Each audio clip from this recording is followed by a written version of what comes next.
வாழ்க வளமுடன். நண்பர்கள் அனைவருக்கும் வணக்கம். நான் உங்கள் நண்பன் Arjun, SEBI registered research analyst. இன்னைக்கு 12th மார்ச் போஸ்ட் மார்க்கெட் போட்டு பார்த்துடலாம்.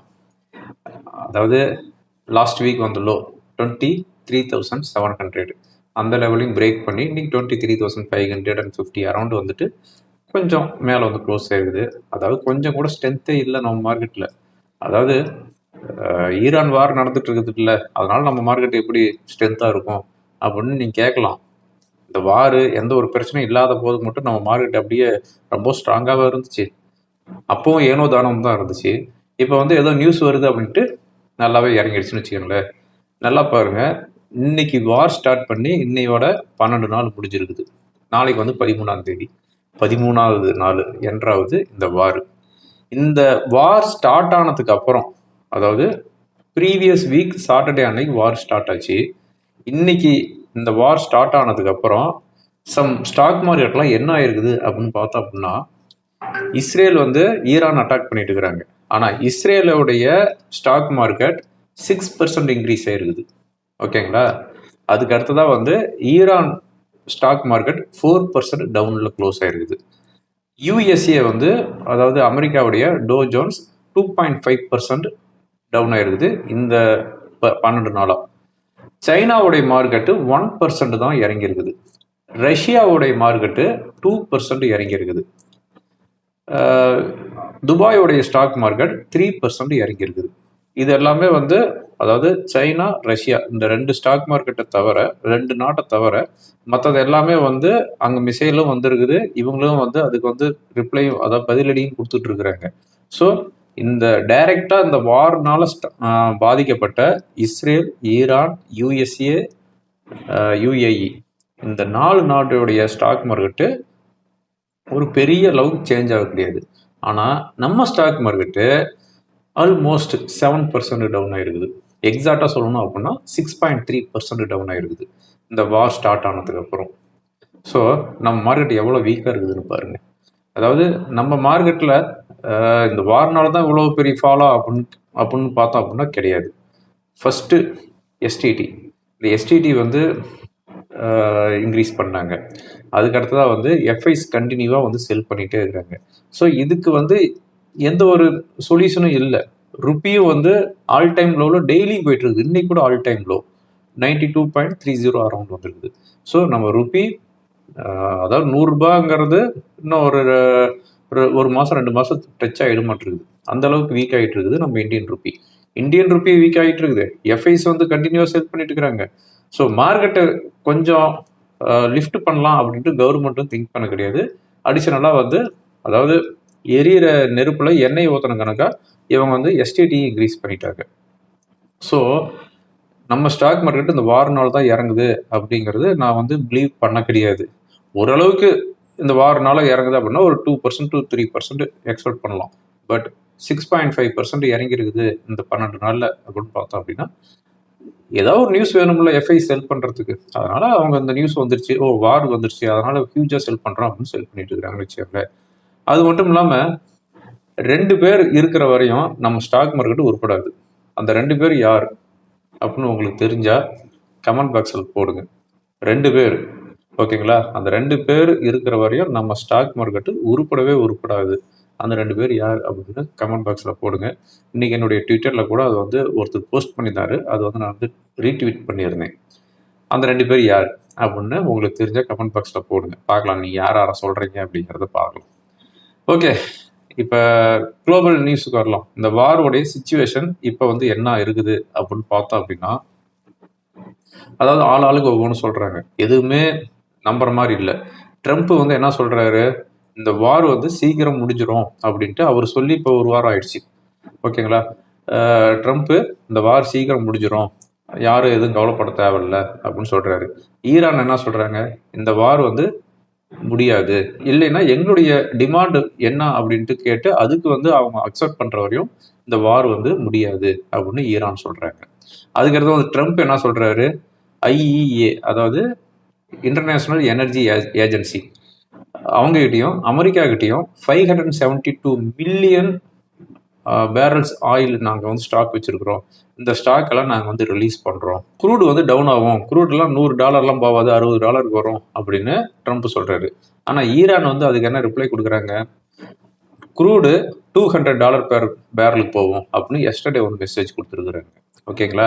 அதுக்கடுத்து ட்ரம்ப் என்ன சொல்கிறாரு, ஹார்முஸ் ஜோனில் இருக்கிற ஷிப் எல்லாமே வந்து கிராஸ் பண்ணுறதுக்கு மூவ் ஆகிறதுக்கு யூஎஸ் உடைய நேவி வந்து ஹெல்ப் பண்ணும் அப்படின்னு ட்ரம்ப் சொல்கிறாரு. ஆனால் ஈரான் என்ன சொல்கிறாங்க, நாங்கள் விட மாட்டோம், எந்த ஒரு ஷிப்புமே வந்து ஹார்முஸ் ஜோன் வந்து கிராஸ் பண்ணுறதுக்கு நாங்கள் விட மாட்டோம். நாங்கள் யாரை விடுவோம் அப்படின்னா, அதாவது ஒவ்வொரு நாட்டிலையும் இருக்கிற இஸ்ரேல், யுஎஸ்ஏ இவங்களுடைய அம்பாசிடர், அதாவது அவங்களுடைய தூதர்களை வந்து யார் யார் ரிட்டர்ன் அனுப்புகிறாங்களோ அவங்க நாட்டுகளுக்கு மட்டும் நாங்கள் ஷிப்பு வந்து அலோவ் பண்ணுவோம் அப்படின்னு ஈரான் சொல்லுது. ஸோ ட்ரம்ப் ஒன்று சொல்கிறாரு, அது உடனே வந்து ரிப்ளை ஈரான் ஒரு மாதிரியான ஸ்டேட்மெண்ட் கொடுத்துட்டு இருக்குது. அது ஏன் நம்ம இந்தியாவில் கூட இன்னைக்கு மார்னிங்கு ஒரு நியூஸ் வந்துச்சு. என்ன நியூஸ் வந்துச்சு அப்படின்னா, இது வந்து கவர்மெண்ட் அஃபீஷியலாக சொன்ன மாதிரி தெரியல, but G business, NDTV, CNBC இதில் எல்லாமே நியூஸ் வந்துச்சு. என்ன சொன்னாங்க, ஈரானியனுடைய ஃபாரின் மினிஸ்டரும் நம்ம எக்ஸ்டர்னல் மினிஸ்டர் ஜெய்சங்கரும் பேசியிருக்கிறாங்க. ஹார்முஸ் ஜோன்ல இருந்து நம்ம இந்தியன் ஷிப் டேங்கர்ஸ் மட்டும் ரிலீஸ் பண்றதா வந்து ஈரானின் ஃபாரின் மினிஸ்டர் சொல்லியிருக்கிறாரு அப்படிங்கிற மாதிரியான ஒரு பாசிட்டிவ் நியூஸ் ஒன்று வந்துச்சு. ஆனால் அதுக்கடுத்து கொஞ்ச நேரத்தில் என்ன வந்துச்சு, ஈரானுடைய ஃபாரின் மினிஸ்டர் இல்லை, எந்த ஒரு ஷிப்பையும் நாங்கள் வந்து அலோவ் பண்ண கிடையாது, இன்க்ளூடிங் இந்தியா ஷிப் அப்படின்னு அவங்க வந்து நியூஸ் கொடுக்குறாங்க அப்படின்ட்டு அதுவும் வந்து ஜி பிஸ்னஸ்லேயே போடுறாங்க. ஸோ என்ன சொல்கிறது, இது வந்து மீடியா வந்து இந்த மாதிரியான நியூஸ் எல்லாம் கொடுத்துட்டு விளையாடிட்டு இருக்கிறாங்களா இல்லை என்னங்கிறது புரியலைன்னு வச்சுக்காங்களேன். ஒரு நியூஸ் வந்து நம்மளை வந்து சேருது அப்படின்னா அந்த நியூஸ் சேருது கடைசி ஆள் நாம தான் அப்படின்னு சொல்லிட்டு இருப்போம். ஆனால் இப்போ வந்துட்டு இருக்கிற செய்தி எல்லாமே வந்து வெவ்வேறு மாதிரி வந்துட்டு இருக்குது. அதனால கவர்மெண்ட் அஃபீஷியலாக அவங்க நியூஸ் வந்து டிவியில் வந்து சொன்னாதான் நாம் வந்து நம்பணும் போல தெரியுது. ஓகேங்களா? எஸ்டர்டே பொறுத்தவரையும் யூஎஸ் மார்க்கெட், அதாவது நாஸ்டாக் வந்து ஆல்மோஸ்ட் ஃப்ளாட்டாக தான் க்ளோஸ் ஆயிருக்குது. டோ ஜோன்ஸ் 0.61%, S&P 500 ஃப்ளாட்டாக க்ளோஸ் ஆயிருக்குது. இன்னைக்கு மார்னிங் ஏசியன் மார்க்கெட் பார்த்தோம் அப்படின்னா Japanese Nikkei nearly 1%, Hang Seng index 0.5%, Shanghai index 0.3% டவுனில் க்ளோஸ் ஆயிருச்சு. நம்ம Gift Nifty almost 150 to 200 points down indicate பண்ணிட்டு இருந்துச்சு. அதே மாதிரி தான் ஓப்பன் ஆச்சு. லைக் 23,570 அரௌண்டில் ஓப்பன் ஆகிட்டு அங்கேருந்து 23,850 அகைன் 600 வந்துருக்குது. இன்னைக்கு ஃபைனலாக வந்து பார்த்தோம் அப்படின்னா சென்செக்ஸ் 829 பாயிண்ட்ஸ் டவுனில் க்ளோஸ் ஆகுது, 1% டவுனில் போயிருக்குது, 76,034 செட்டில் இருக்குது. நிஃப்டி பொறுத்தவரையும் 227 பாயிண்ட்ஸ் டவுனில் க்ளோஸ் ஆகுது, 23,639 வந்து செட்டில் இருக்குது. ஓகேங்களா? இன்னைக்கு மிட் அண்ட் ஸ்மால் கேப் பொறுத்தவரையும் 0.5% to 0.75% வரையும் டவுனில் க்ளோஸ் ஆகுது. பேங்க் நிஃப்டி நியர்லி 700 பாயிண்ட்ஸ் டவுனில் க்ளோஸ் ஆகுது. செக்டார் வைஸ் பார்த்தோம் அப்படின்னா ஆட்டோ நியர்லி 3% டவுனில் போயிருக்குது, எஃப்எம்சிஜி 1.7%, ப்ரைவேட் பேங்க் 1.6% டவுனில் க்ளோஸ் ஆகுது. பவர் இண்டெக்ஸ் இன்னைக்கு 2.5%, energy index 2%, oil, gas, metal, capital goods 0.5% each ஹையில் க்ளோஸ் ஆகுது. ருபி 92.19 செட்டில் ஆகுது. எஸ்டர்டே க்ளோசிங் வந்து 92.04. இதுதான் பிறகு ரிப்போர்ட்டு. முக்கியமான நியூஸ் என்னன்னு பார்த்தோம் அப்படின்னா, நம்ம இந்தியாவுடைய consumer price index data inflation வந்துருக்குது, 3.21% வந்துருக்குது. ப்ரீவியஸாக இருந்தது 2.75%, expectation 3.14%. So almost inline with எக்ஸ்பெக்டேஷனும் வந்துருக்குது இந்தியாவுடைய CPI inflation. National stock exchange கூடி சீக்கிரம் லிஸ்டிங் வரப்போகிறாங்க. இன்னைக்கு வந்து ஆல்மோஸ்ட் 19 மெர்ச்சன்ட் பேங்கர்ஸ் வந்து அப்பாயின்மெண்ட் பண்ணியிருக்கிறாங்க. ஸோ அடுத்ததாக வந்து இவங்க வந்து ஐபிஓ பற்றி நியூஸ் எனி டைம் வரலாம். மோஸ்ட்லி இந்த மந்த்து எண்டுக்குள்ளே வர்றதுக்குண்டான பாசிபிலிட்டிஸ் இருக்குது. இல்லை அப்படின்னா ஏப்ரல் 15க்குள்ளே நேஷ்னல் ஸ்டாக் எக்ஸ்சேஞ்சோடைய ஐபிஓ வரும். ஸோ இந்த ஐபிஓ அவங்க வந்து என்ன ப்ரைஸ் பேண்ட் ஃபிக்ஸ் பண்ணுறாங்க அப்படின்னு பார்க்கணும். அது தகுந்த மாதிரி பாம்பே ஸ்டாக் எக்ஸ்சேஞ்ச் மூவ்மெண்ட் இருக்கும். ஓகேங்களா? ஆல்மோஸ்ட் 2,000 rupees ஃபிக்ஸ் பண்ணாங்க அப்படின்னா இது கொஞ்சம் இன்க்ரீஸ் ஆகும். இல்லை 1,300, 1,400, 1,500 ஃபிக்ஸ் பண்ணாங்க அப்படின்னா பாம்பே ஸ்டாக் எக்ஸ்சேஞ்சில் ஒரு செல்லிங் ப்ரெஷர் இருக்கும். So anyway national stock exchange என்ன ரேட்டுக்கு வந்து ஃபிக்ஸ் பண்ணுறாங்க அப்படின்னு பார்க்கணும். இப்போ வந்து நேஷ்னல் ஸ்டாக் எக்ஸ்சேஞ்சு அன்லிஸ்டட் ஷேர்ஸில் 2,100 rupees அரௌண்ட் இருக்குது. ஓகேங்களா? பட் நிறைய ஸ்டாக் வந்து அன்லிஸ்டட் ஷேர்ஸில் ஹெவி ப்ரைஸில் இருந்துச்சு. ஆனால் லிஸ்டிங்கில் வந்து ரொம்ப டிஸ்கவுண்டில் லிஸ்டிங் கொடுத்தாங்க. ஆனால் நேஷ்னல் ஸ்டாக் எக்ஸ்சேஞ்ச் என்ன பண்ண போகிறாங்க அப்படிங்கிறது தான் $1 மில்லியன் கொஷினாக இருக்குது. ஈவெண்ட் பொறுத்தவரையும் ஃப்ரைடே ஆஃப்டர்நூன் 12:30க்கு இங்கிலாண்டோடைய ஜிடிபி வருது. ஈவினிங் 6 PM யூஎஸ்ஏவுடைய ஜிடிபி வருது. பர்சனல் இன்கம் ஸ்பெண்டிங் டேட்டா வருது. 7:30 PM யூஎஸ்ஏலேருந்து job openings consumer sentiment data வருது. இந்த வீடியோ ரெக்கார்ட் பண்ணிட்டு இருக்கும்போது யூஎஸ் மார்க்கெட் 450 பாயிண்ட்ஸ் டவுனில் ட்ரேட் ஆகிட்டு இருக்குது. யூரோப் மார்க்கெட்டு ஆல்மோஸ்ட் 0.5% டவுனில் தான் ட்ரேட் ஆகிட்டு இருக்குது. ஓகே, ஓவரால் மார்க்கெட் என்ன அப்படின்னு பார்த்தோம் அப்படின்னா என்னால் சொல்கிறதுக்கெல்லாம் ஒன்றும் இல்லைங்க. இந்த 4 நாளில் மட்டும் கிட்டத்தட்ட 600-700 பாயிண்ட் இறங்கிருக்குது.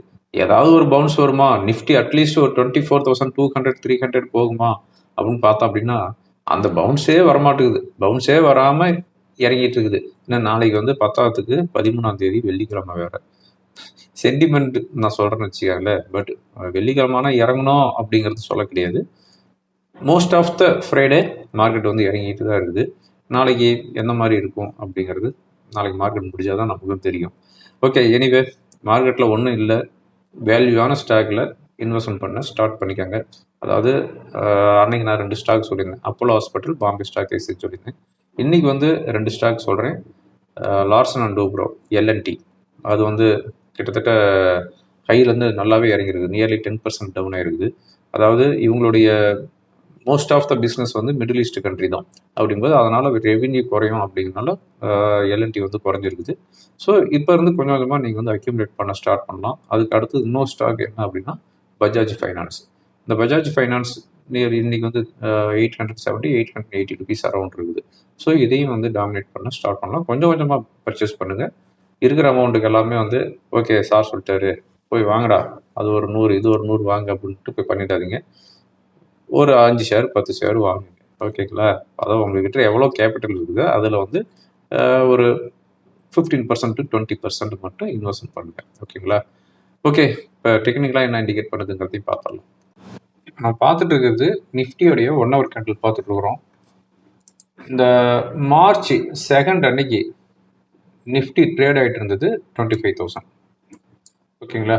25,000 இருந்து இன்னைக்கு வந்து 23,650. ஸோ வெர்டிகலாக இறங்கிருக்குது. 1,400 பாயிண்ட் நல்லாவே இறங்கிருக்குது.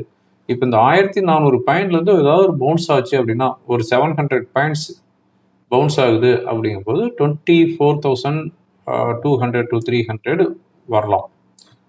இது வந்து ஏதாவது ஒரு பிக் பாசிட்டிவ் நியூஸ் வந்துச்சு அப்படிங்கிற பட்சத்தில் அந்த மாதிரியான பாசிட்டிவ் நியூஸ்லாம் எதுவும் வரல அப்படின்னா ஃபர்தராக வந்து டவுன் ஆகிட்டு தான் இருக்கும். எனிவே இப்போ இருக்கிற சப்போர்ட் அப்படின்னு பார்த்தோம் அப்படின்னா 23,500. 23,500ங்கிறது ஒரு சப்போர்ட்டு. ரெசிஸ்டன்ஸ்னு பார்த்தோம் அப்படின்னா 23,850. இந்த 850க்கு மேலே சஸ்டெயின் ஆகிட்டு இருக்கிற பட்சத்தில் ஏறத்துக்குண்டான வாய்ப்புகள் இருக்குது. 24,000 வரையும் போகும். 23,500 கீழே பிரேக் பண்ணுச்சு அப்படின்னா 23,350. இது வந்து நான் லாஸ்ட் டைமும் சொல்லியிருந்தேன். இது வந்து 1 hour கேண்டலுக்கு வந்து 1 day கேண்டலுக்கு வந்து நான் சேஞ்ச் பண்ணிக்கிறேன்.